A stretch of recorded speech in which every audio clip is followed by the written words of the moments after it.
Disc problem, నీ pain, joint pains కు ఎటువంటి సైడ్ ఎఫెక్ట్స్ లేకుండా శాశ్వత పరిష్కారం homeo care international. Hello Ram sir. Hi Naraju. ఈ వీడియోలో ఏం చెప్తున్నారు? నారాజు, విజువలైజేషన్ 2.0 హ్యాపీ మనీ గురించి మాట్లాడేటప్పుడు రెండు రకాల మైండ్ సెట్స్ గురించి మనం ఖచ్చితంగా మాట్లాడుకోవాలి. ఒకటేంటంటే ఒకటి లేమితనం, రెండోది కలిమితనం. నేను లేమి కలిమి అనల, లేమితనం కలిమితనం అన్నా. అంటే ఏంటంటే లేమితనం అంటే లేకుండా ఉంది అన్న భావన, కలిమితనం అంటే నాకు అన్నీ ఉన్నాయన్న భావన. భావన చాలా ప్రధానం. ఎందుకంటే డబ్బులున్న ప్రతి ఒక్కరూ బాగా కలిమి ఉందని భావించాల్సిన అవసరం లేదు.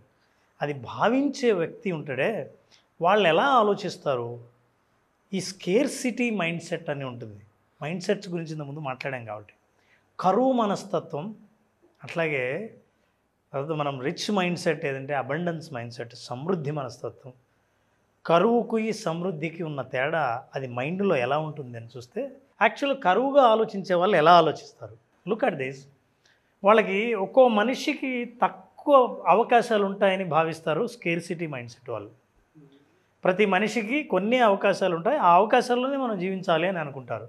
కానీ ఈ అబండెన్స్ మైండ్ సెట్ వాళ్ళు ఏమనుకుంటారంటే, ప్రపంచంలో ఎక్కడికి వెళ్ళినా మనకు అవకాశాలే ఉన్నాయి, ఏది పట్టుకున్నా బంగారమే అని నమ్మే వాళ్ళు అబండెన్స్ మైండ్ సెట్లో ఉంటారు, సమృద్ధి మనస్తత్వంలో ఉంటారు.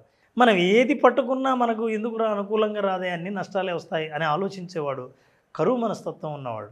మరి ఈ రెండు మనస్తత్వాలు ఎలా వస్తాయి, ఎలా మార్చుకోవాలి? ఫర్ ఎగ్జాంపుల్ కొన్ని మనం ఈ మనస్తత్వాల గురించి మాట్లాడే కంటే నారాజు, ఒక్కసారి ఈ పిక్చర్ చూడు. అమ్మా, ఇప్పుడు నువ్వు కారు వేసుకొని పోవాలి Naraju. Hyderabad traffic, Mumbai traffic sir ఇది మొత్తానికి ట్రాఫిక్. అసలు స్థలం ఉందా నారాజు మనకి? ఎక్కడ లేదు. కానీ నువ్వు కారు వేసుకొని రోడ్డు ఎక్కితే నీ కారుకు కావాల్సిన స్థలం నీకు దొరుకుతుంది. Yes sir. నువ్వు మనం ఇట్లా దూరంగా చూసినప్పుడు అబ్బో ఎంత ట్రాఫిక్ అనుకుంటాం కదా. యు కీప్ డ్రైవింగ్, నీకు తెలియకుండానే రోడ్డు నీకు మార్గం చూపిస్తూనే ఉంటుంది, నువ్వు వెళ్ళాల్సిన చోటుకి వెళ్తావు. అట్లా అనుకుని వచ్చినవే ఈ కార్లన్నీ. అవును. కానీ దూరం నుంచి చూస్తే మనకు అవకాశం లేదే అని అనుకుంటే నీకు అవకాశం కనపడదు.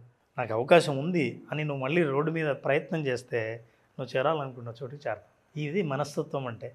అసలు నిజంగా కరువు మనస్తత్వం చెప్పాలంటే నారాజు, నాకు ఒక కథ గుర్తొస్తుంది.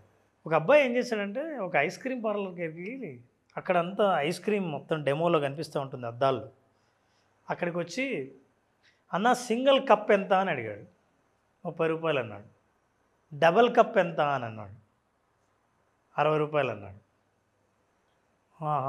మరి స్ట్రాబెర్రీ అయితే ఎంత అన్నాడు. సింగిల్ కప్ 30, డబల్ కప్ 60, 60 రూపాయలు అన్నాడు. చాక్లెట్ ఎంత అన్నాడు. అరే నీకు ఎన్నిసార్లు చెప్పాలి, నువ్వు ఏ ఐస్ క్రీమ్ తీసుకున్నా సింగిల్ 30, డబల్ 30 అన్నాడు. సరే అయితే అని లోపల కూర్చొని సింగిల్ కప్ ఆర్డర్ చేయండి అని అడిగాడు. పాపం వెళ్ళి కూర్చున్నాడు. కూర్చొని ఐస్ క్రీమ్ పార్లర్లో ఐస్ క్రీమ్ ఆర్డర్ ఇచ్చి సింగిల్ కప్ తినడం మొదలుపెట్టాడు. చిన్న పిల్లగాడు. వాడు ఇన్నిసార్లు అడిగాడు దానికి ఈ సింగిల్ కప్ కోసమా అని వాడికి చిరాగ్గా ఉంది. ఆ తర్వాత తినేసిన తర్వాత అక్కడ చిల్లరంతా తీసి పక్కన ఎంచుతున్నాడు. చేసి వాడు బిల్ ఇచ్చాడు. 30 రూపీస్ ఇచ్చాడు. వెళ్ళిపోయేటప్పుడు కప్పు క్లీన్ చేద్దామని వచ్చిన క్లీనర్కి అక్కడ ఇంకో 30 రూపాయలు కనిపించింది. ఏంటంటే అది టిప్ ఇచ్చాడు. పిల్లవాడు తినాలనుకుంటే 2 కప్పులు తినిండొచ్చు, కానీ నాకు టిప్ ఇచ్చేంత డబ్బు ఉందన్న అబండెన్స్ మైండ్ సెట్ ఉందే, నాకు తక్కువ కాదు, నాకు కరెక్ట్గా ఉంది అనుకోవచ్చు, నాకు 3 కప్పులకు లేదే అనుకోవచ్చు, 1 కప్పు తింటే ఇంకో కప్పు ఎక్కువ ఎక్స్ట్రా ఉంది, అది ఇంకొకరికి ఇవ్వచ్చు అని అంత అబండెన్స్ ఉందే, అది సమృద్ధి మనస్తత్వం అంటే. ఉన్నది నీ దగ్గర ఎంత అని కాదు, నువ్వు ఎలా ఆలోచిస్తున్నావు అన్నది చాలా ఇంపార్టెంట్. నువ్వు ఎలా ఆలోచిస్తున్నావు అన్న దాన్ని బట్టే డబ్బు నీ గురించి ఎలా ఆలోచిస్తుందో నిర్ణయిస్తుంది. సో ఎగ్జాక్ట్లీ అదే మనం మాట్లాడుతున్నాం. కొంతమందికి అంతా ఉన్నా ఏదో ఇట్లా కనిపిస్తుంది వాళ్ళ ఆస్తి కానీ వాళ్ళ డబ్బులు కానీ, సైజ్ అంతా ఒకటే. ఆలోచనలు, ఆస్తులు ఉన్నది అంతా గజిబిజిగా ఉంటుంది, సరిగ్గా లేదనే అనిపిస్తుంది. కరెక్ట్గా మీరు ఆర్గనైజ్ చేసుకుంటే మీ థాట్స్ని ఇలా you can use it properly, you can see it properly. మనం అట్లా చూడకపోవడం వల్లే ముడిపడిన ఆలోచనలు, అంత అర్థం కాని ఆర్థిక స్థితి మనం ఫీల్ అవుతూ ఉంటాం. అందుకే స్కేర్సిటీ మైండ్ సెట్ ఉన్నవాళ్ళు అబండెన్స్ మైండ్ సెట్కి షిఫ్ట్ అవ్వాలి. ఎలా అవుతాం షిఫ్ట్? ఇప్పుడు మార్పు చాలా అవసరం. హ్యాపీ మనీ దాని గురించే మాట్లాడబోతోంది. మీ ఆలోచనలో మార్పు వల్ల స్థితిలో ఎలా మార్పు కలుగుతుందో చెప్పబోతోంది. లుక్ అట్ దిస్, ఇది ఒక లూప్ నాగరాజు, చాలా ఇంపార్టెంట్. ఏంటి లూపు? ఎప్పుడైతే లేమితనం ఉంటుందో, లేదనిపిస్తుందో భయం వేస్తుంది. భయం ఏం చేస్తుందంటే ఆందోళన పెంచుతుంది. ఆందోళన దేనికి దారితీస్తుందంటే నీ ఛాయిస్లు ఏవైతే ఉన్నాయో, నీ నిర్ణయాలు, ఎంపికలు ఏవి ఉన్నాయో అవి చాలా బలహీనంగా ఉంటాయి. ఫోన్ లేదు, సర్దుకుందాం, ఇది జాలే, తక్కువైతే చెప్పు, రేట్ కార్డు చూద్దాం, ఇంతకంటే చీపుది లేదా, ఇదే ఆలోచన చేస్తాం. ఎప్పుడైతే అట్లా ఆలోచించావో అవుట్కమ్స్ కూడా చీప్గానే ఉంటాయి. ఇప్పుడు బండి రిపేర్ వస్తే సరే ఇది మార్చాలంటాడు, మార్చకుండా ఎన్ని రోజులు వస్తుంది? చీప్ ఎంపిక. యాక్సిడెంట్ అయిన తర్వాత మార్చింటే బాగుండే అని, అప్పుడు యాక్సిడెంట్ అయిన తర్వాత డ్యామేజ్ ఉందే, ఇప్పుడు నువ్వు మార్చే కంటే ఎక్కువ ఖర్చు అవుతుంది. So negative mindset and scarcity mindset. అదే అబండెన్స్ మైండ్ సెట్ ఎలా ఆలోచిస్తుంది? Look at this, gratitude. ఉన్నదానికే థ్యాంక్స్ చెప్తాను. 2 కప్పుల డబ్బు నా దగ్గర ఉంటే నేను ఒక కప్పు తిని ఇంకో కప్పుకు ఎందుకు టిప్ ఇచ్చానంటే నేను తిన్నదానికే గ్రాటిట్యూడ్. అలాంటి వాడు బాగా సంపాదించగలుగుతాడు, ఉన్నదంతా ఇంకా ఆనందంగా ఉండగలుగుతాడు. పీస్ ఆఫ్ మైండ్, ఇది ఎంత డబ్బు ఇచ్చినా రాదు. గ్రాటిట్యూడ్ నుంచి పీస్ ఆఫ్ మైండ్ నుంచి చాయిసెస్ రిచ్గా ఉంటాయి.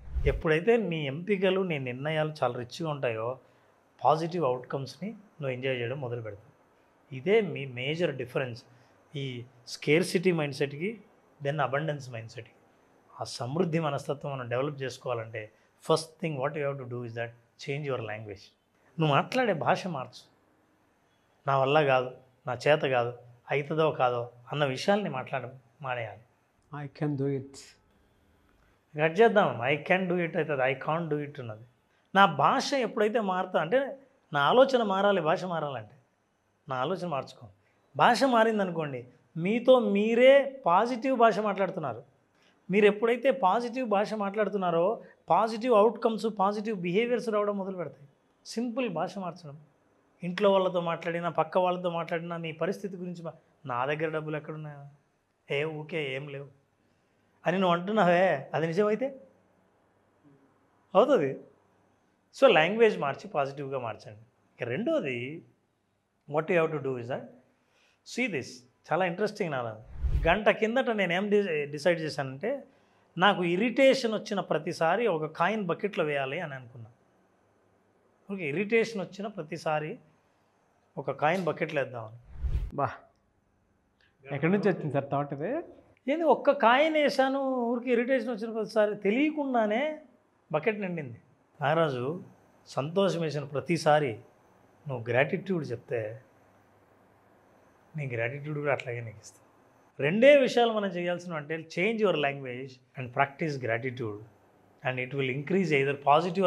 కాయిన్లు ఎట్లా పెరిగాయో అనిపించిన ప్రతిసారి కాయిన్ వేస్తే అట్లా సంతోషపడిన ప్రతిసారి నువ్వు గ్రాటిట్యూడ్ ఉంటే నీ సమృద్ధి మనస్తత్వంలోకి యాడ్ అవుతూ ఉంటుంది.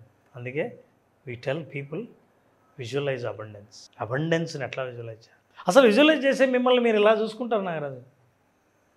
అనంతమైన అవకాశం చూస్తారు, అద్భుతమైన ప్రకృతిలో రంగులు కనిపిస్తాయి. హ్యాపీ మనీ, ఉన్న మనీ హ్యాపీ మనీ అవుతుంది.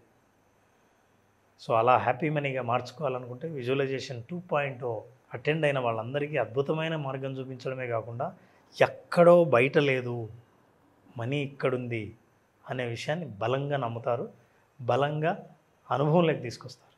మన బ్రెయిన్లో ఉన్న థాట్స్ బ్యాంక్ బ్యాలెన్స్ వైపు షిఫ్ట్ అవ్వాలి అని అంటే ఈ ఒక్క ఎపిసోడ్ చాలు. మన దగ్గర డబ్బు ఉండట్లేదు అని అనుకుంటూ ఉంటాం కదా. జస్ట్ విజువలైజేషన్ 2.0 హ్యాపీ మనీ క్లాస్కి ఒక్కసారి అటెండ్ అవ్వండి. జూన్ 16th నుంచి స్టార్ట్ అవబోతుంది. సో స్క్రీన్ మీద మీ కాంటాక్ట్ నెంబర్ కనిపిస్తుంది, దానికి మీరు కాల్ ఆర్ మెసేజ్ వాట్సాప్ చేసి వెంటనే ఎన్రోల్ చేసుకోండి. ఒకవేళ మీ కాంటాక్ట్ నెంబర్ కనెక్ట్ అవ్వకపోతే మిస్టర్ నాగ్ అఫీషియల్ 1 అని నా ఇన్స్టాగ్రామ్ ఐడి ఉంది, దానికి మీరు పర్సనల్ మెసేజ్ పెట్టినా కూడా డెఫినెట్గా మీకు క్లారిటీ వస్తూ ఉంటుంది. అయితే ఇలాంటి ఎపిసోడ్ సార్, ఇంత స్కిల్ఫుల్ నాలెడ్జ్ తెలుగులో నేను ఎక్కడా చూడలేదు సార్. అసలు నాకు మీరు మాట్లాడే ప్రతి దాంట్లోనూ ఏదో ఒక అవకాశం మన మైండ్ సెట్కి సంబంధించి నేర్పుతూనే ఉంది. Really fantastic and hats off to you Ram sir. Thank you Ram.